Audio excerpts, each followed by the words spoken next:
on Saturday, we were discussing about the climate of Uttar Pradesh, and yesterday I was not able to take your class because I was out of town. Okay, there was some important work, so I was not available. So today, what we are going to do, we are simply going to, complete that topic, climate of Uttar Pradesh, and after completing the climate topic, we'll move on to our next topic, that is soil. Okay. So we were discussing climate of Uttar Pradesh, and in climate, we talked about the nature of climate. We talked about different seasons and different types of conditions, weather conditions which prevail in different seasons. So now what we are going to do, you can say that now we are going to talk about, you can say climatic regions of UP. Okay. So the topic which we are going to discuss in this climate segment is climatic regions.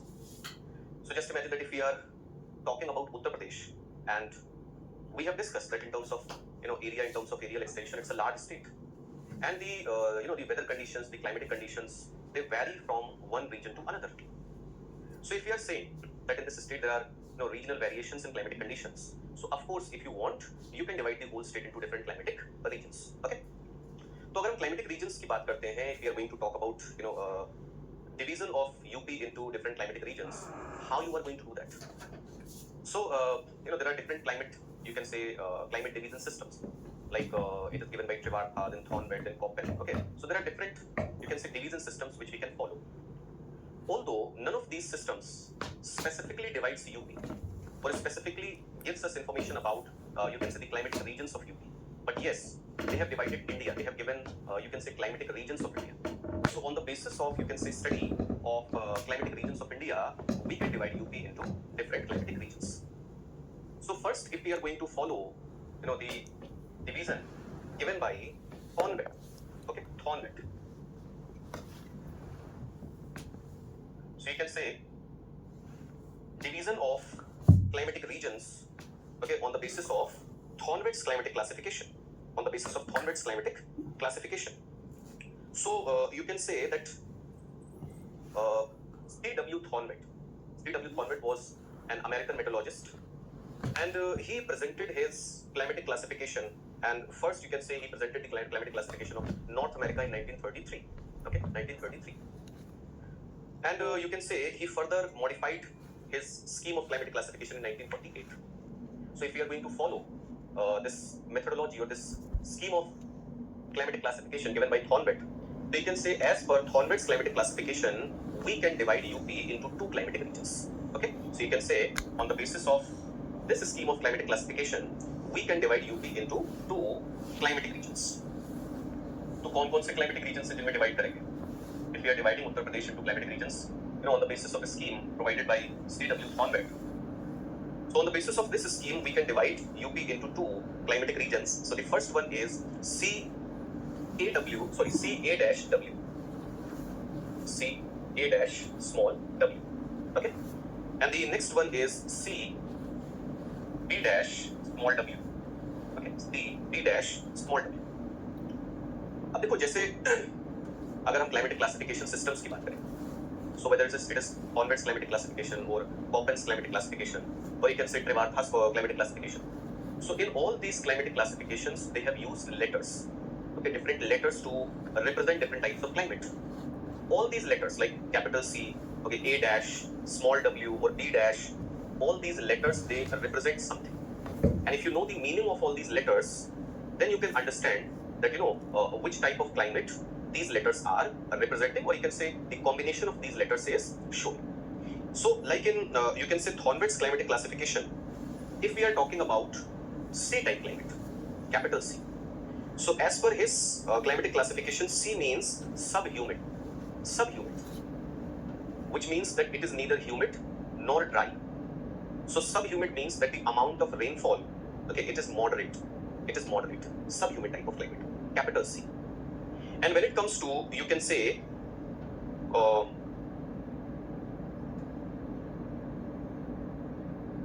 A dash. So A dash means tropical. So the thing is that first letter, capital C, it is giving us information about, you can simply say it is giving us information about precipitation. it is giving us information about precipitation. The second letter, whether it is A dash or B dash or C dash, it is giving us information about temperature conditions. So A dash means tropical, and you can say B dash means subtropical. Okay, B dash means subtropical. And the last one, okay, you can say if we are using these terms like small w or small s. So small w means that there is winter deficit. If we are talking about rainfall, if we are talking about precipitation, so there is winter deficit. Winter deficit means that the rainfall is less. During winter season, rainfall is less. Clear? तो मैंने आपको इन सारे के सारे letters का meaning बता दिया. What is the meaning of capital C? Capital C is giving us information about precipitation conditions, and it is saying that as per precipitation, evaporation, the climate of UP, okay, is subhumid in nature, which is that the amount of rainfall, it is neither too high nor too low. First thing. The second point is that it is saying that as per temperature conditions, we can divide Uttar Pradesh into two temperature zones. The first one is tropical, which is being represented by A dash, and the second one is subtropical, which is being represented by B dash. And the third letter which we are using to represent the climate of UP is small w. And in Thornberg's climatic classification, small w shows that there is winter deficit when it comes to precipitation. मतलब ये हो जाएगा that most of the precipitation is during summer season, and in winter season there is occasional precipitation. Simple. तो अगर हम इन सभी चीजों को देखते हुए चलें, so C A dash W, what we are going to say that this type of climate is, first you will say that it is tropical climate, tropical in nature. Okay. The second point, you will say that it is having subhumid character,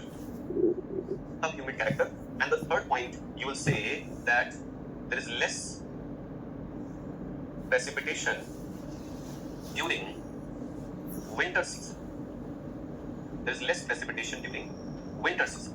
Okay, there is less precipitation during winter season. So you can say we are talking about subhumid tropical climate. We are talking about subhumid tropical climate.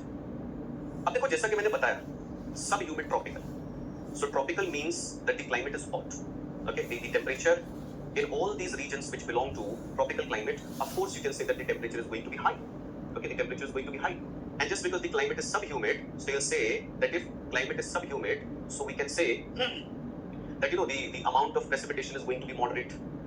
और एक चीज और हमें clear हो जा रही है that precipitation is mostly during winter season, and there is very low, you can say, chances of precipitation during winter season. Clear? So this is the meaning of CA-W. Okay, CA-W. Now where we are going to find this type of climate? In which part of UP? Okay, we are going to find this type of climate. So you can say that we observe these climatic conditions in southern plateau region. Okay, in southern plateau region and adjacent areas. In southern plateau region and adjacent areas. So like in Trans-Yamuna region, like in Bundelkhand region, in Baghelkhand region, and all those areas which are close to these physiographic units. Okay, which are close to these physiographic units. So the climate of all these regions is CA-W. Now the next type of climate is, CB-W. So I told you that if we are using capital C, subhumid. B dash means that the climate is not tropical, rather it is subtropical in nature. Okay, so you can say that it is subtropical climate, which is subhumid in nature. Simple. And the third point, okay, which you are going to say that we are using small w, and I have told you that what is the meaning of a small w? That there is, you can say, deficiency of precipitation during winter season. So you can note it down that in this type of climate too, there is deficiency of precipitation during winter season. Okay, in this type of climate too, there is deficiency of precipitation during winter season. So this is CB-W type of climate. Okay, CB-W type of climate. And if I'm saying that CA-W, it is found in southern plateau region and all those areas which are adjacent to southern plateau region. So you can say that apart from those areas, in all other parts of UP, you are going to find that the climate is CB-W. Okay. So this is division of UP into climatic regions on the basis of the scheme provided by Thornberg. Okay. Now the second division is provided by, you can say, Köppen. ठीक है? Koppen का अगर आप climatic classification देखोगे, सो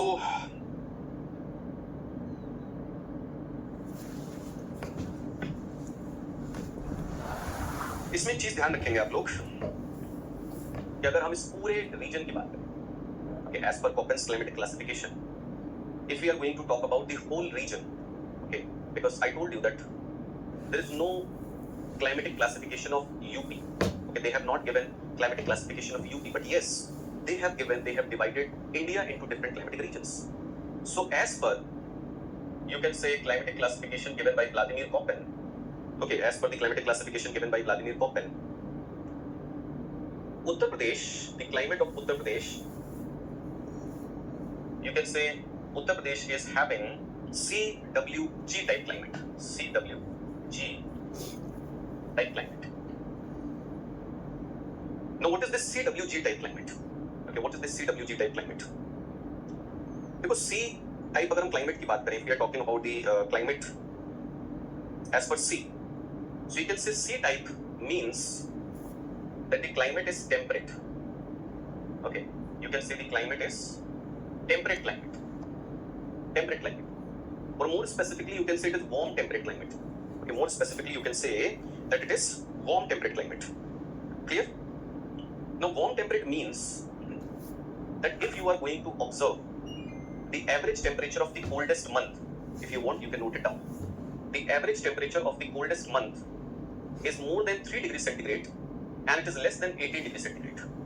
More than 3 degrees centigrade, but less than 18 degrees centigrade. So that is warm temperate. So C, capital C is saying that the climate of UP is warm temperate climate. Okay, warm temperate climate. Now, what is the meaning of, you can say, what is the meaning of W? Okay, what is the meaning of W? So the meaning of W is very simple, that winter season is dry. Okay, winter season is dry. So you can say that if we are using small w, so small w represents dry winter season. Dry winter season. And small g, वैसे तो अगर आप देखोगे, so small g is not mentioned, you know, in the main scheme of Köppen's climatic classification. But if we are using small g, so you can say we are using small g to represent the climate of Kemitic. Okay, the climate of Kemitic. तो इसमें अगर आप देखोगे that as per Köppen's climatic classification, the climate of UP, it belongs to the category of CWG climate. Okay, it belongs to the category of CWG climate. Clear? So there is rainfall during winter season, summer season, and you can say winter season remains more or less dry. Okay, and as per temperature conditions, you can say that climate belongs to the category of warm temperate climate. Clear? So this is climatic classification of UP on the basis of Köppen's scheme of classification. The last one is Trivarthas. Okay, the last one is Trivarthas. So as per, you can say, Trivarthas climatic classification, और मैं फिर यहाँ पर वही बोलूँगा कि देखो उन्होंने भी कोई यूपी का क्लाइमेटिक क्लासिफिकेशन नहीं दिया है, ठीक है, उन्होंने भी ऐसा नहीं किया है कि यूपी का क्लाइमेटिक क्लासिफिकेशन दिया हो. So this climatic classification was given by Glenn Thomas Trivartha in 1966, and it is also, you can say, similar to Köppen's classification because it was also based on temperature and precipitation. Temperature and precipitation. So now, as per this classification, we can divide UP, okay, into two climatic regions. We can divide UP into two climatic regions. So the first one is AW, okay, AW, and the second one is PAW, CAW. तो अब अगर इनका meaning देखें हम, that what is the meaning of A, what is the meaning of C, what is the meaning of W? So A means that the climate is tropical climate. A means that the climate is tropical climate, and tropical climate simple. Okay, you can say tropical climate means that it is the climate where temperature is high. Okay, it is the climate where temperature is high. And you can say if we are using a small w with A, okay, and the climate is AW, capital A, small w, so you can say that W represents wet and dry climate. W represents wet and dry climate. Wet and dry climate. तो इसका मतलब ये हुआ that as per Trivartha's scheme of classification, there is a part of UP where climate is tropical and where both rainy season and dry season they are found. Okay, both rainy season and dry seasons they are found. Clear? तो इसको आप देखोगे AW climate हमने देख लिया. Wait and dry climate अगर हम बोल रहे हैं, सो of course you can say that summer season is wet and winter season is dry. Winter season is dry. तो इसमें अगर आप देखोगे that average annual temperature in this type of climate is, you can say that it is around 27 degrees centigrade, and average annual precipitation, average annual rainfall is around, you can say, 100 centimeter. And where we are going to find this type of climate? So you can say this type of climate is found in districts which are having plateau, you can say physiography.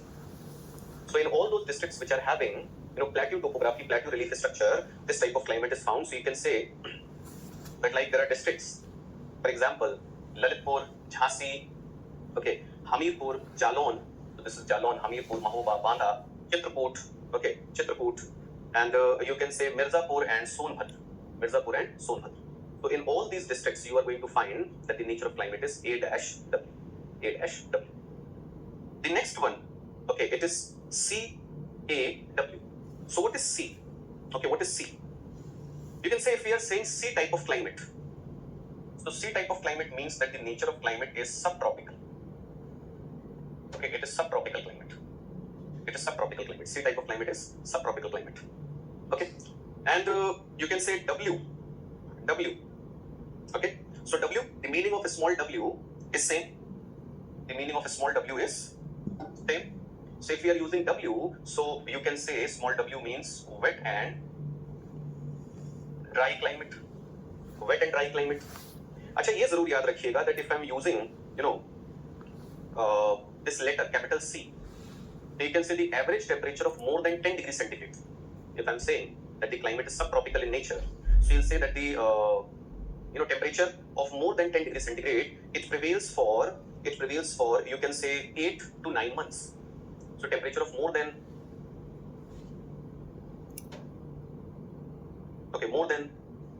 10 degrees centigrade, it prevails for 8 to 9 months. Okay, हाँ, अगर आप tropical में आ जाओगे तो tropical में temperature पे ज्यादा time के लिए आपको देखने को मिल जाएगा. ठीक है, तो यहाँ पर आप ये बोलोगे that this type of climate, which is kind of subtropical climate, having rainy winter, summer season, and dry winter season. So this type of climate is found in all other parts of UP. Okay, it is found in all other parts of UP. So this is the division of UP, you can say, into two climatic regions on the basis of a scheme given by Revard. Okay. Now, if we are going to talk about the last climatic classification, okay, the last climatic classification, so you can say it is given by R.L. Singh.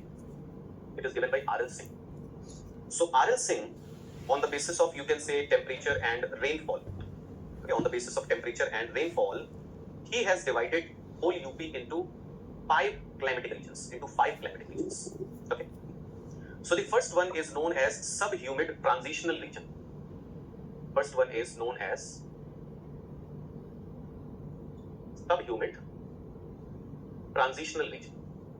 Now, what is this subhumid transitional region? Okay, So you can say that this climate, or this climatic region, it is characterized by you can say the temperature of coldest month between 9 degrees centigrade to 24 degrees centigrade. 9 to 24, and the coldest month in UP, it is often January. Okay, it is often January. So you can say the temperature of January in this type of climate is between 9 degrees centigrade to 24 degrees centigrade. And average annual rainfall or average annual precipitation, you can say it varies between 100 to 200 centimeter. Okay, average annual rainfall, average annual precipitation, it varies between 100 to 200 centimeter. और ये कहाँ पर हमें देखने को मिलेगा? So you can say this climatic region, it is found in eastern plain and Awadh plain. In eastern plain and Awadh plain. You are going to find this subhumid transitional region. The next one is number 2. So number 2, you can say it is subhumid continental region. Subhumid continental region. तो subhumid continental region में आप याद रखोगे that in this type of climate the month of July is the warmest month. Okay, so maximum temperature you can say it is found in the month of July, and temperature during July it varies between 26 to 33 degrees centigrade. Average temperature it varies between 26 to 33 degrees centigrade. And you can say January is the coldest month. And the temperature of January it varies between 7 degrees centigrade to 23 degrees centigrade. So 7 to 23 it is found in the month of January. Okay, it is found in the month of January. When it comes to precipitation, so you can say average annual precipitation is between 75 to 150 centimeter. Between 75 to 150 centimeter is the average annual precipitation. Okay, it is the average annual precipitation. और अगर हमसे पूछा जाए that where we are going to find this type of climate, so you can say it is found in Ganga Yamuna Doab. Okay, it is found in Ganga Yamuna Doab. Apart from that, you can say it is found in Rohilkhand Plain. Okay, and apart from Rohilkhand Plain, it is also found in, you can say, western part of Awadh Plain. It is also found in western part of Awadh Plain. So in all these areas, in Ganga Yamuna Doab, in Rohilkhand Plain, western part of Awadh Plain, you are going to find subhumid continental type of climate. Clear? Then the next one, number 3. Okay, so the number 3 is, you can say, semi-arid subtropical region. Semi-arid subtropical region. Semi-arid subtropical region. So semi-arid subtropical region, you can say in this type of climatic region, the month of May is the warmest month. Okay, the month of May is the warmest month, and you can say temperature varies, average temperature varies between 15 degree to 32 degrees centigrade. The temperature varies between 15 degree to 32 degrees centigrade average temperature. And January is the coldest month. And the temperature during January it varies between 6 degree to 23 degrees centigrade. Okay, between 6 degree to 23 degrees centigrade. Clear? And average annual precipitation. So average annual precipitation it varies from 25 centimeter to 100 centimeter. So the average annual rainfall, you can say, average annual precipitation, you can say, it varies between 25 to 100 centimeter. 25 to 100 centimeter. And you can say that precipitation during winter season, if we are talking about this particular climatic region, so as per R.L. Singh, you can say the precipitation during winter season is from western disturbances. Okay, precipitation during winter season is from western disturbances. Okay, it's from western disturbances.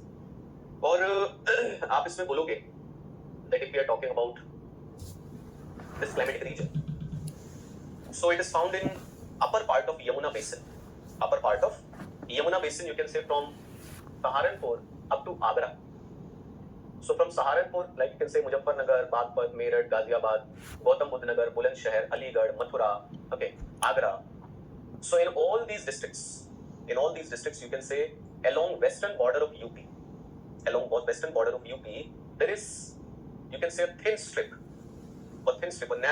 narrow, you can say, belt in which this type of climate is found. और ध्यान रखेंगे कि जैसे मैंने बोला Saharanpur, Muzaffarnagar, Meerut, Ghaziabad, okay, like Bulandshahr, Aligarh, Mathura, Agra. So it's not like that this climatic zone is including all the areas of these districts. No.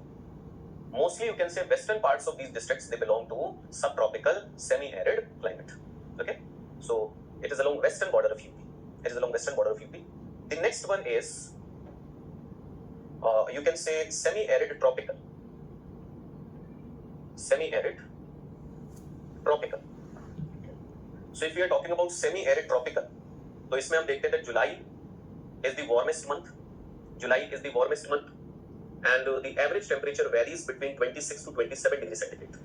July is the warmest month, and the average temperature it varies between 26 to 27 degrees centigrade. And January is the coldest month.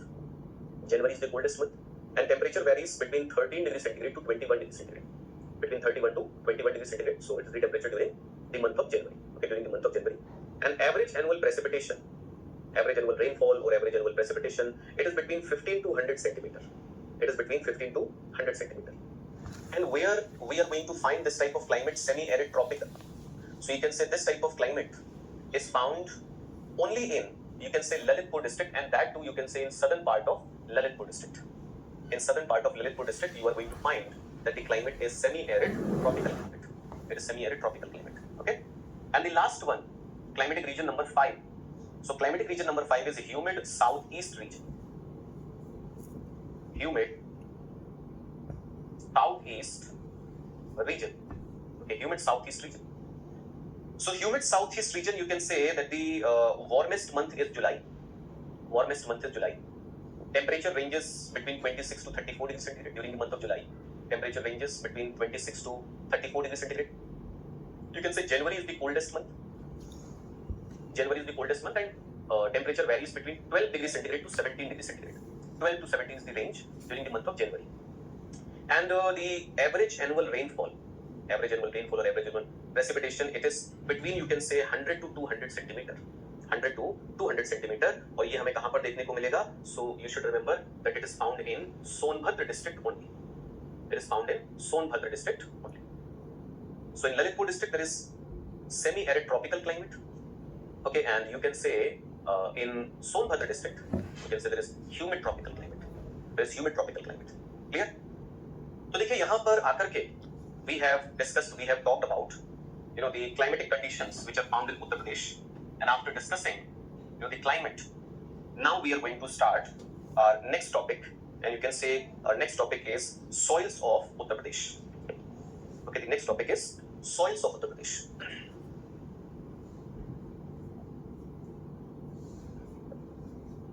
So now we are going to start soils of Uttar Pradesh. When we talk about soils, okay, so first we should know that what is the meaning of soils, or what is the meaning of soil. If you are thinking that soil is simply broken rocks or weathered rocks or disintegrated rocks, then you are wrong. You can say soil is actually a mixture. Okay, and if I'm saying that, if you are trying to understand that what is the meaning of soil, and I'm saying that soil is a mixture, they will say it's a mixture of what? So it's a mixture of different components, and all those components, they can be divided into two categories. All the components, they can be divided into two categories. The first one, you can say that they are abiotic or inorganic components. Abiotic or inorganic. Like you can say there are weathered rocks, disintegrated rocks, weathered rocks. Like there is water, there are gases. You can say water, gases, weathered or disintegrated rocks. All these things, they represent what? They represent inorganic or abiotic components. Okay, inorganic or abiotic components. Then on the other hand, there are organic, or you can say biotic components. Organic or biotic components. So organic or biotic means that these things are related to life. These things are related to life. For example, you can say there are decomposed dead organic materials. Decomposed dead organic materials which are called humus. And apart from humus, there are certain organisms which are found in the soil. Like you can say earthworm. Okay, there are certain organisms which are found in the soil. So you can say apart from humus, there are soil living organisms. Okay, there are soil living organisms. So all these things, they constitute organic or biotic component. Okay, all these things, they constitute organic or biotic component. तो आपको ध्यान ही रखना है that if we are talking about soil, so soil is not simply weathered rocks or disintegrated rocks. Soil represents a mixture. It's a mixture of different types of components. Now the second point is, that when we talk about soils of a region, okay, or just imagine that if you are talking about soils which are found in India, or soils which are found all over the world, so there is a great deal of diversity which we observe, in the nature of soils. Or you can say that the nature of soils, it varies from one region to another. If you are going to move from one region to another, so the nature of soil is going to change. Now, what is this nature of soil? मतलब जब हम soils को differentiate करते हैं, okay, so on the basis of what we can differentiate soils? You can say that there are certain key elements. For example, method of formation, that how that soil got formed. For example, if we are talking about, let's say, laterite soil, so laterite soil is the result of leaching.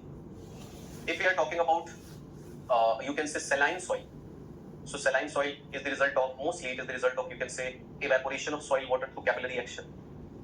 If we are talking about alluvial soil, or let's say glacial soil or aeolian soil, so all these types of soil are the result of depositional works.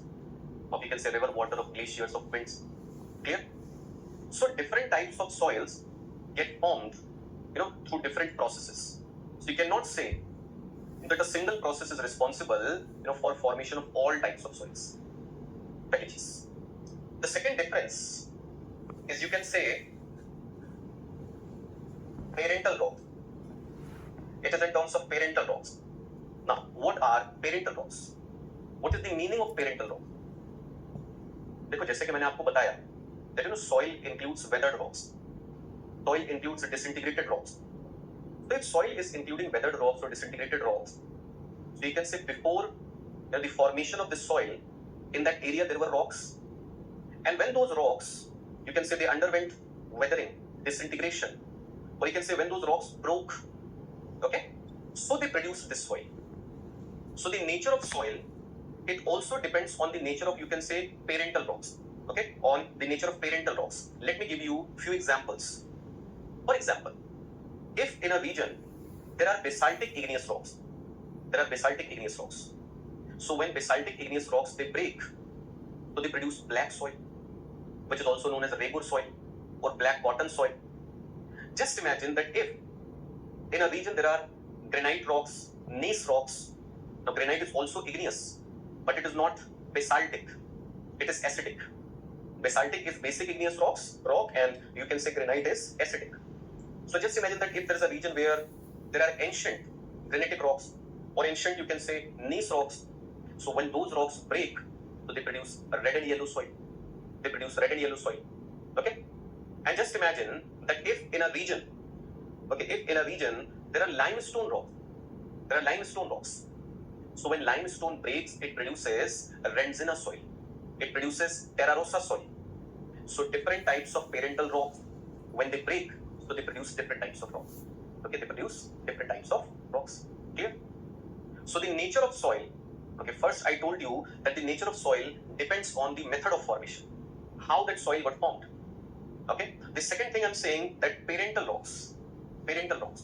Okay, the third point, if we are talking about anything else apart from parental rocks, so you can say it is topography. Topography is another very important factor which influences the nature of soil. One second, please.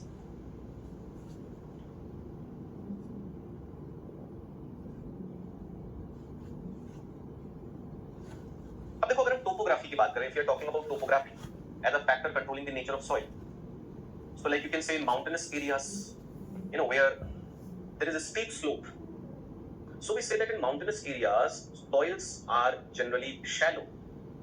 Soils are not deep soils, they are not thick soils, they are thin soils, shallow soils. Why? Because in mountainous areas, due to steep slope, there is rapid erosion, there is intense erosion, and that is why soils are thin. But when it comes to plain areas, so in plain areas, slope is gentle. Okay, so when water is going to flow, it won't be able to cause intense erosion, rather it is going to deposit materials, it is going to accumulate materials. And this is the reason that in plain areas, soil is generally thick, it is generally deep soil. Clear? So topography is another factor. Apart from topography, you can say it is vegetation. Like in areas which are densely forested. For example, like in Kerala. So in Kerala, in certain parts of Kerala, I'm not saying that everywhere in Kerala, but in certain parts of Kerala we find peat soil which is highly dominated by organic materials. Because if there is dense vegetation cover, so all those plants, they are going to provide organic materials in the form of leaves, in the form of branches, etc. Clear? So if soil is receiving large amount of organic matter, so of course you can say that soil is going to become extremely rich in terms of organic materials. Simple logic. Okay. So in that case, you can say the nature of soil is going to be different. And just imagine that you are in the region of Thar desert. So it's a hot desert. Hot desert means that vegetation is going to be almost negligible. So if vegetation is almost negligible, so of course soil is not going to receive large amount of organic matter, and that is why you will say that desert soil is deficient in organic matter. समझ में आ रही बात? So nature of vegetation also influences, you can say, the nature of soil. Apart from that, Okay, apart from that, you can say climate. Climate is another very, very significant factor because climate is going to control vegetation. Climate is going to influence that what kind of soil forming process is going to operate. Like I was telling you, that laterite soil is the result of leaching. Laterite soil is the result of leaching. So laterite soil is the result of leaching, but for the process of leaching, there are some peculiar climatic conditions which are required. So the process of leaching operates in those areas where climate is hot and humid. अगर climate hot humid नहीं है तो leaching की process काम नहीं करेगी. And if the process of leaching is not going to operate, so of course there won't be formation of laterite soil. For example, if we are talking about climate, so I was telling you that there is something called aeolian soil, like you can say loess. Okay, northern part of China. Okay, northern part of China, there is an extensive plain which is made of pine sand, and that pine sand, it was deposited by winds. Okay, it was deposited by winds. So if winds are depositing a large, or you can say large amount of sand in an extensive area and they are producing a plain, so that is known as loess. So where you are going to find loess? In which climatic conditions you are going to find loess? You will say that you are going to find loess in arid conditions, because in arid conditions, winds are dominant agent of erosion. Just imagine that if we are talking about glacial soil, so for formation of glacial soil, there should be presence of glaciers. Just imagine if glaciers are not present, but I'm saying there will be formation of glacial soil. How it is possible? So climate is another very, very significant factor. And the last one you will say it is time. Time is बहुत important factor है. Like when we compare Bangar and Khadar, we'll talk about Bangar and Khadar. So we say Bangar is new soil. Sorry, Bangar is old soil and Khadar is new soil. We say that in the region of Khadar area, soil gets renewed every year. But in Bangar area, there is no such renewal. It is old soil. So we say just because Bangar is old, so it is mature soil. It has well developed, you can say, soil profile. But if there is a river which is new, if there is a soil which is new, which is a young soil, so you'll say it is not stable, it is not mature soil, it is immature soil. Okay, in this type of soil, we are not going to find soil profile, soil horizons. So time is another significant factor which influences the nature of soil. तो यहाँ पर आकर के देखो हम लोगों ने बात की कि soil का meaning क्या होता है. हमने बात की that which factors influence the nature of soil. And now we are going to talk about all the soils which are found in UP. Okay, all the soils which are found in UP. So you can say, if we are talking about soils of UP, so we can divide all the soils into three broad categories. So you can say soils of Bhabhar and Tarai region. Soils of Bhabhar and Tarai region. Okay. Then the second, you can say soils of Gangetic plain. Soils of Gangetic plain. And the third one, you can say it is about soils of Southern plateau. Soils of Southern plateau. Clear? So if we want, we can divide all the soils which are found in Uttar Pradesh into these three categories. अब एक एक करके इन सब के बारे में हम लोग बात करेंगे. एक second.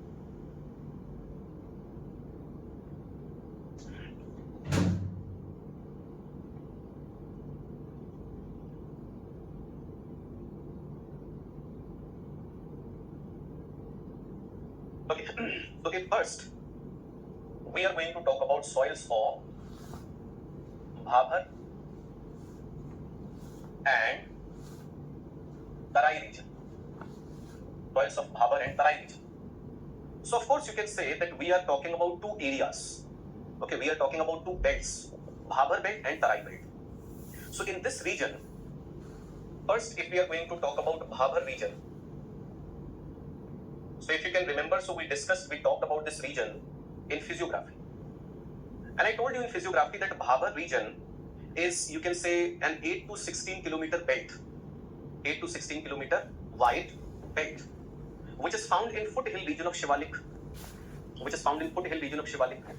And in this belt, in this zone, rivers descending from Himalaya, okay, rivers which are descending from Himalaya and they are flowing towards, you can say, Gangetic plain. Those rivers, they have accumulated large amount of stones, okay, large amount of boulders, gravel, etc. And that is why this whole region, this whole belt, it is covered with, you can say, boulders, gravel, etc. And these are large size materials. Okay, these are large size materials, and this is the reason that you can say in this area, okay, the surface is highly porous. The surface is having large pores, and we have discussed that when rivers flow through this area, so they flow, you can say, in subsurficial manner, or through the pores which are found between those stones.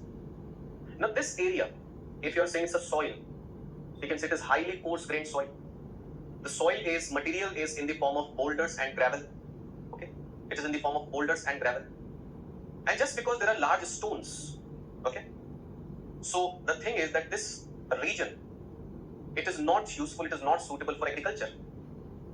और यहाँ पर आप देखोगे that in this region, you are going to find large trees only.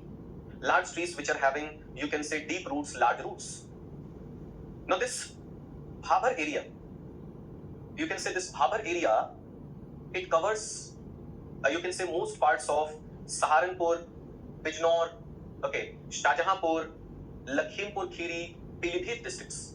So districts like Saharanpur, Bijnor, okay, Shahjahanpur, Pilibhit, Lakhimpur Kheri. So in these districts you are going to find that there is presence of this Bhabar soil. Okay, Bhabar soil. The next one, after discussing Bhabar region, the next one is Tarai region. Okay, the next one is Tarai region. देखो तराई reason के बारे में भी हम लोगों ने discussion किया था.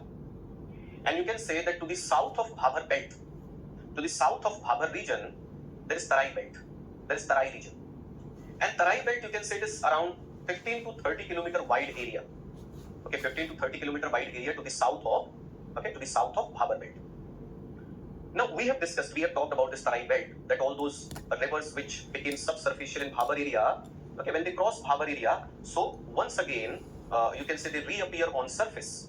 They start flowing on surface.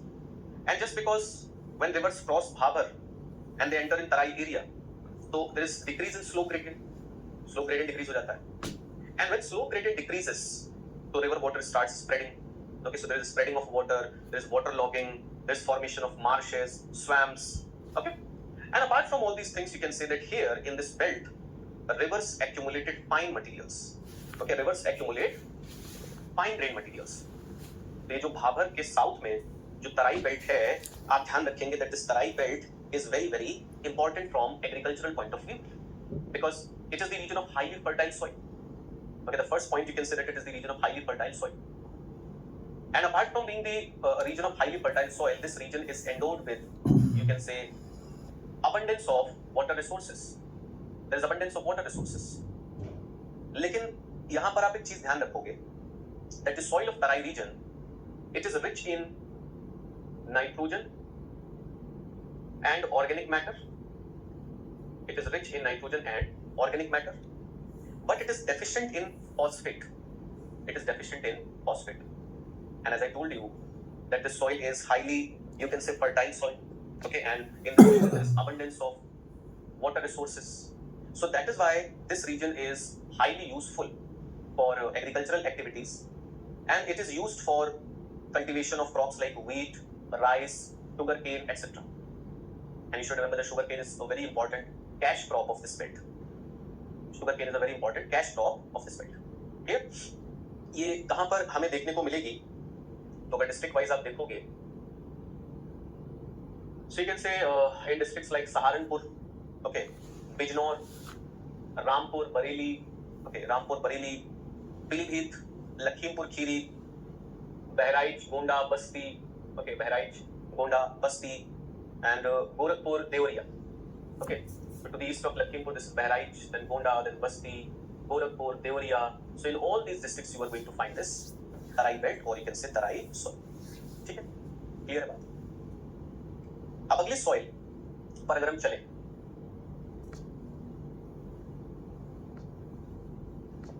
so as you can see that the second category of soil is soils of Gangetic plain. Soils of Gangetic plain. देखो जब हम Gangetic plain की बात करते हैं, we have talked about Gangetic plain. So I have told you that Gangetic plain is an aggradational plain. It is an aggradational plain, and I have told you the meaning. of aggradational. Aggradational means depositional. Aggradational means that this plain, it was formed due to deposition, due to accumulation of materials, sediments by Ganga river and all of its tributaries, whether they are Himalayan in nature or they are peninsular in nature. So Ganga and all its tributaries, they have accumulated, they have deposited materials, and this is how they have produced this granitic plain. So if we are talking about, you can say, the soils of granitic plain. If we are talking about the soils of granitic plain, so you can say the soil of granitic plain is alluvial soil. Okay, simply it is alluvial soil.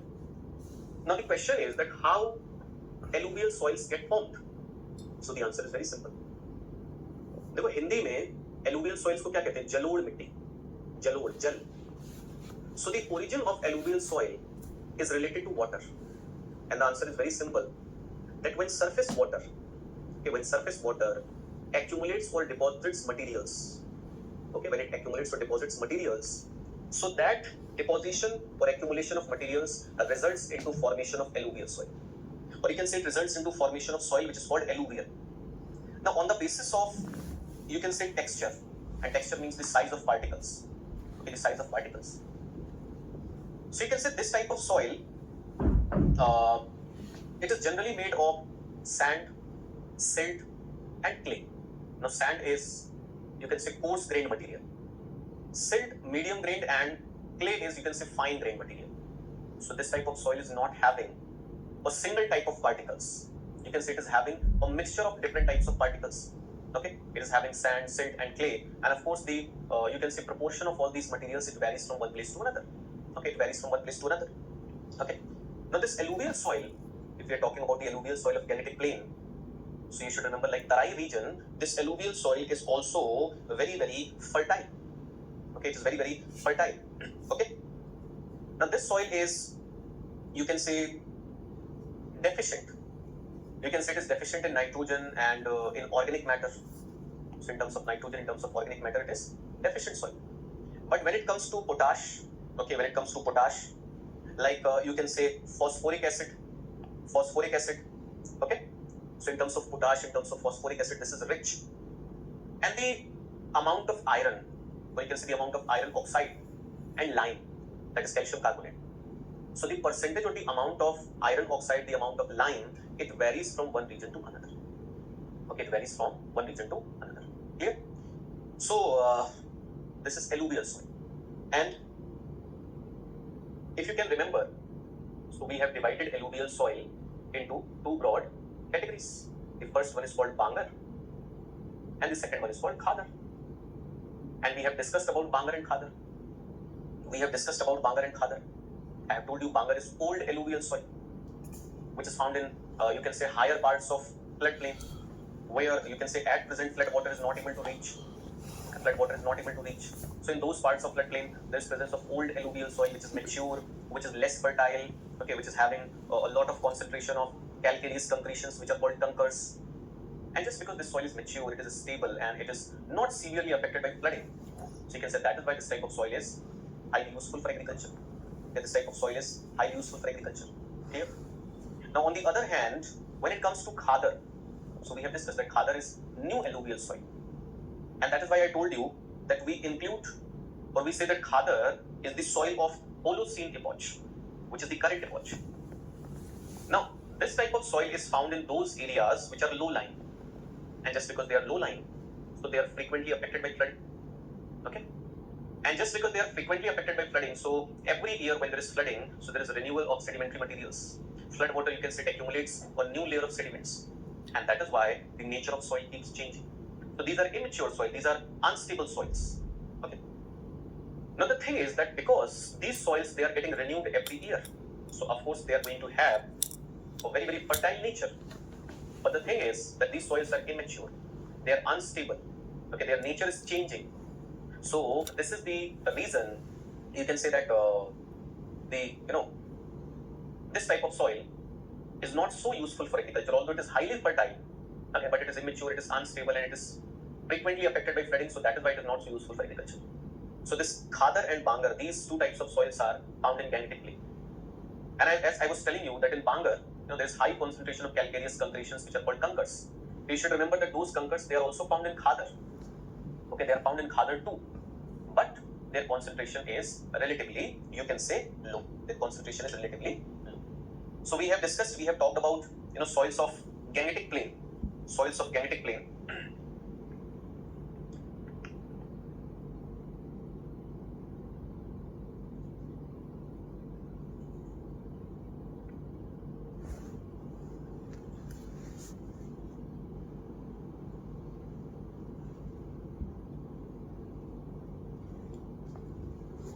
Now we are going to talk about soils of, you can say, southern plateau. Soils of southern plateau.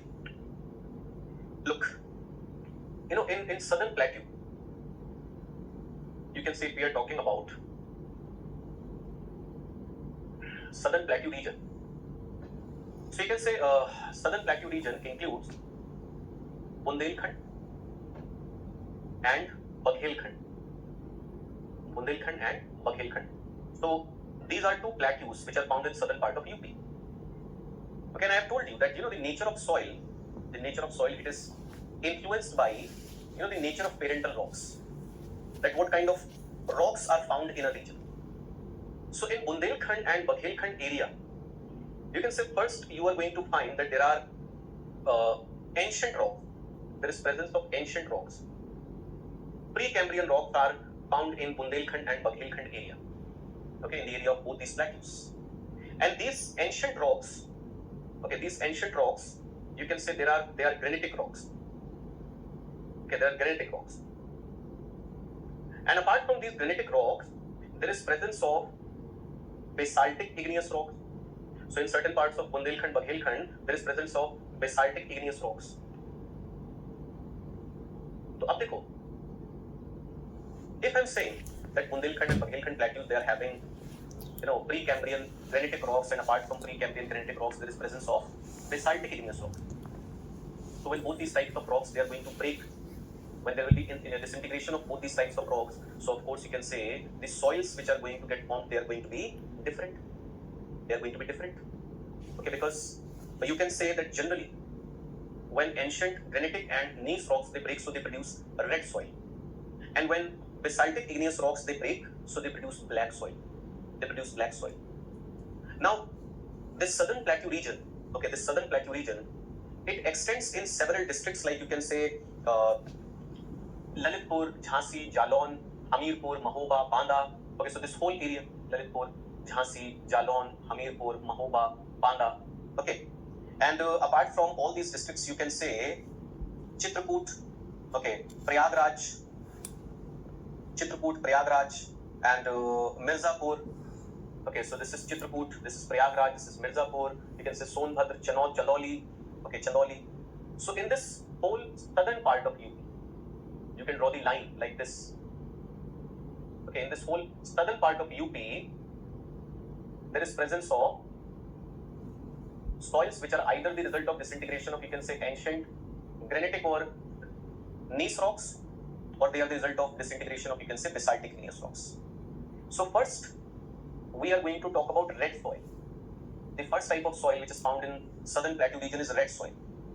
You can say that red soil is the result of disintegration or weathering of ancient granite and gneiss rocks. So just imagine that if there is a region in which there is presence of granite and gneiss. Gneiss is a metamorphic rock and granite is an igneous rocks. So if there are granite rocks, gneiss rocks, they are extremely old. If they are extremely old, and then they are going to break, so they are going to produce red soil. And why this type of soil is red? So you can say this soil is red due to presence of iron oxide. Okay, due to presence of iron oxide. अच्छा, एक चीज ध्यान रखेंगे that this red soil, it becomes yellowish when it receives moisture, because when red soil receives moisture, so iron oxide gets converted into iron hydroxide. Okay, iron oxide gets converted into iron hydroxide, and then the nature of soil, it becomes slightly, you can say, yellowish. Okay, slightly yellowish. Now where this type of soil is going to be found, so you can say Mirzapur, Sonbhadra, Jhansi, Banda, Hamirpur. Okay, Mirzapur, Sonbhadra, Jhansi, Hamirpur, Banda, Prayagraj, Chandauli. So in all these districts, there is presence of red soil. Now this red soil is further divided into two categories. Okay, we divide red soil into two types, into two, you can say, categories. The first one is called Parva soil, which is also called Padva soil or Padua soil. Parva or Padva, or you can say Padua. Okay, so this is the first category. इसमें आप याद रखोगे that this is light red brownish colored soil, light red brownish colored soil, okay, which is sandy loam in its texture. Okay, it is sandy loam in its texture, and it is deficient in organic matter. It is deficient in organic matter, and this type of soil is found in, you can say, coastal, or you can say this type of soil is found along the banks of Yamuna river. Along the banks of Yamuna river, especially in ravines in Hamirpur and Jalon district. In Hamirpur and Jalon district. Okay. Now, although this Parva soil or Padva soil, it is less fertile in nature. Although it is less fertile in nature, but if you are going to use fertilizers, okay, if you are going to add some nutrients by using fertilizers, so it provides, you can say, excellent yield of millets. Okay, excellent yield of millets. Clear? The next one is Rakar. Okay, the next one is Rakar soil. Rakar soil. Okay. Now this Rakar soil, you can say, it is found on the slopes of hills and plateaus. It is found on the slope of hills and plateaus. देखो अब थोड़ा सा अगर compare करो, both are red soils. Okay, Parva is red soil and Rakar is also red soil. But there's a difference. I told you that this Parva soil is found along the banks of Yamuna, especially in ravines. And I told you that it's sandy loam. Now, if it is sandy loam, so you can say that the texture is good. But if you are saying that Rakar soil is found along the slopes of, you can say, hills and plateaus, so slope is going to be steep. Fine grained materials are going to get washed away. So you can say, in comparison to Parva, this type of soil is going to be coarse grained. It is going to be coarse grained. Okay, and you can say this type of soil is going to be less fertile than Parva soil. Okay, this type of soil is going to be less fertile than Parva soil. Clear? And it is, you can say, also used for cultivation of till, sesamum. Okay, till, and you can say grams, chana. Okay, so grams, sesamum, all these crops are cultivated in the area of this Rakar soil. So these are subcategories of red soil. Okay, these are subcategories of red soil. Then the next one is Rebur soil or black soil. After red soil, the next one, Rebur or black soil. देखो अब इसके बारे में कुछ चीजें याद रखेंगे. The first point is that this type of soil is the result of, you know, disintegration of basaltic igneous rocks. Just imagine that if there is a region which is having basaltic igneous rocks, okay, so you can say that you know, disintegration or weathering of those rocks is going to produce a soil which is called Rebur soil or black soil. Now this soil is black because in this soil there is presence of titaniferous magnetite. Okay, there is a chemical compound called titaniferous magnetite, and due to the presence of titaniferous magnetite, this type of soil is black colored. And generally, you can say generally this type of soil is, you know, a fine grained like clay soil. Generally, it is fine grained like clay soil. Okay, clay soil. Now, like red soil, you can say this type of soil can also be divided into two categories. If we are talking about Rebur or black soil, so you can divide this type of soil into two broad categories. Okay, the first one is called Kabar,